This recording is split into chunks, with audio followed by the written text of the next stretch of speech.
স্বেচ্ছাসেবক দলের সাবেক সভাপতি জনাব আনোয়ার হোসেন, আমাদের মাঝে উপস্থিত আমাদের পল্লবী থানা বিএনপির ভারপ্রাপ্ত আহ্বায়ক জনাব কামাল হোসেন খান, আমাদের মাঝে উপস্থিত পল্লবী থানা বিএনপির যুগ্ম আহ্বায়ক জনাব আশরাফ গাজী, যুগ্ম আহ্বায়ক আনিসুর রহমান, যুগ্ম আহ্বায়ক খোকন ভাই আছেন, এখানে মোতালেব রয়েছে, আমাদের রানা ভাই রয়েছেন, আমাদের রহমান ভাই রয়েছেন, আমাদের মুর্শিদুর রহমান আমির, আমাদের 5 নম্বর ওয়ার্ডের সভাপতি বাদশা ভাই, ভারপ্রাপ্ত সাধারণ সম্পাদক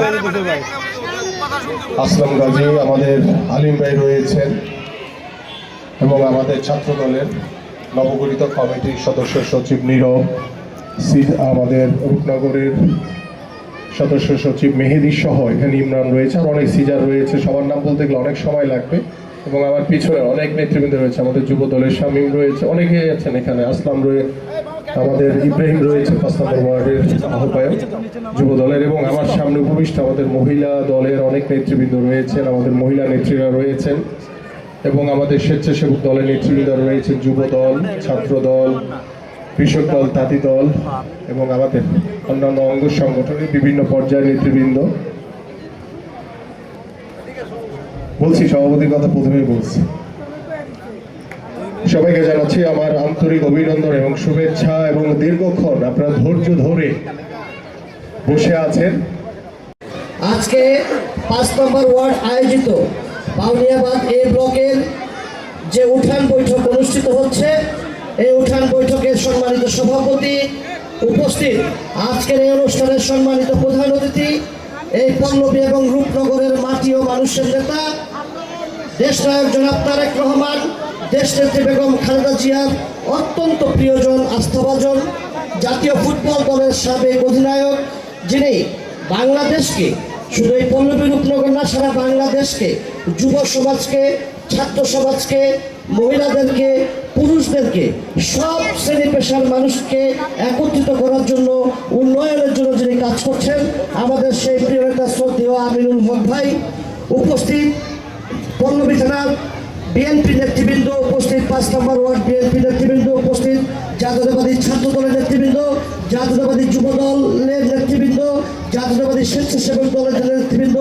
উপস্থিত, আমার এই এলাকার প্রিয় মহিলা এবং পুরুষ, বৃদ্ধ, বয়োবৃদ্ধ, মুরব্বীবৃন্দ সকলকে ধন্যবাদ জানাচ্ছি আজকের এই অনুষ্ঠানে আসার জন্য। অনেকগুলো কথা শুনেছি এখানে বসে বসে, আমি নিজেও ব্যক্তিগতভাবে খুব অসুস্থ, তারপরে এসছি, কেন যে এলাকায় আজকে উঠান বৈঠক হচ্ছে, এখানে আমার প্রায় 2 থেকে 250 আত্মীয় স্বজন থাকে। আমার শ্বশুর বাড়ির এলাকা, আমি আসলে আপনাদের ডাকে সাড়া না দিয়ে বাসায় বসে থাকতে পারি না। আমি চাই আমাদের প্রিয় নেতা আমিনুল হক ভাই ইতিমধ্যে আপনাদের সমস্ত বক্তব্য লিখিত আকারে আমাদের সভাপতির মাধ্যমে ইতিমধ্যে কিন্তু পেয়েছে। আমি জানি আমিনুল হক ভাই এমন একজন মানুষ, সজ্জন মানুষ। আমিনুল হক ভাই কিন্তু রাষ্ট্রের জন্য, সরকার কি করবে তার জন্য বসে থাকেন না। আমিনুল হক ভাই নিজে সবসময় তার এলাকার মানুষের দায়িত্ব নিতে অভ্যস্ত। উনি নিজে এই এলাকার জনগণের উন্নয়নের জন্য যে কোনো ত্যাগ স্বীকার করতে উনি সবসময় সদা প্রস্তুত। উনি ইতিমধ্যেই আমাদের এই প্রিয় নেতৃবৃন্দের মাধ্যমে পল্লবী থানায় জায়গায় জায়গায় উনি উঠান বৈঠক করছেন। লক্ষ্য উদ্দেশ্য একটাই, সেটা হচ্ছে জনগণের সাথে 1 to 1, একজনের সাথে আরেকজনের সাথে সরাসরি পাবলিকের সাথে তার সমন্বয় তৈরি করা। কেননা এমন হতে পারে আমরা নেতৃত্ব হিসেবে যারা আছি, আমরা হয়তো আপনাদের তথ্যগুলা ওনার কাছে সরাসরি নাও দিতে পারি। সেই কারণে কিন্তু উনি এলাকায় এলাকায় আজকে উঠান বৈঠকের ব্যবস্থা করেছেন। এটা একটা মহৎ গুণ। সারা বাংলাদেশে আমার জানা মতে এরকম উঠান বৈঠক কোথাও হয় নাই। আমি আমাদের প্রিয় নেতাকে অনুরোধ করব 2টা বিষয়, একটা অত্যন্ত গুরুত্বপূর্ণ বিষয়, যে 2টা বিষয় এখানে বারবার উঠে আসছে বাউনিয়াবাদের সমস্যা। প্রধান সমস্যা হচ্ছে বাউনিয়াবাদের স্কুলগুলো।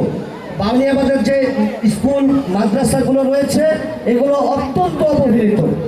যতক্ষণ পর্যন্ত শিক্ষার মান উন্নয়ন না হবে, যতক্ষণ পর্যন্ত সুশিক্ষিত সমাজ না গঠন হবে, যতক্ষণ পর্যন্ত বাচ্চারা শিক্ষিত না হবে, ততক্ষণ পর্যন্ত এলাকার উন্নয়ন সম্ভব নয়। সুতরাং এই শিক্ষা ব্যবস্থা উন্নয়নে এই জাহাঙ্গীর বলেছে, এই এলাকার যে এ ব্লকের স্কুল রয়েছে, সেই এ ব্লকের স্কুলে আমি নিজে গিয়েছিলাম, হাঁটু সমান পানি ছিল। সেই স্কুলে ঢোকার মধ্যেই হাঁটু সমান পানি ছিল। স্কুলটা সরকারি হলেও সেই স্কুলের উন্নয়নের কোনো রকম ছোঁয়া এখন পর্যন্ত পড়ে নাই, গত 17 বছর পড়ে নাই। আমি আশা করবো আমিনুল হক ভাই উনি অতি সত্বর দ্রুত ব্যবস্থা নেবেন এই এলাকার শিক্ষা পরিবেশ ফিরিয়ে আনার জন্য। আরেকটি বড় সমস্যা, সেটা হচ্ছে মাদকের সমস্যা। এই মাদককে কেন্দ্র করে এই যে যতগুলো হত্যাকাণ্ড হচ্ছে, সেই হত্যাকাণ্ডের মূল